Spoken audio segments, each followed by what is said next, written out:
That's what you guys have done with Codes of the Hidden King, I believe, is y'all have really taken these golden threads that have been embroidered and, like we said, imbued stitch by stitch with these teachings, with these thoughts, with these beliefs, with these feelings, and you have put a proper light on them.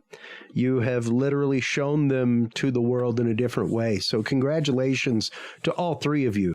And let me tell you, folks, there is 500 pages of data in this 300 pages. It is, and to the point that there are hyperlinks. There are actual links to show the work.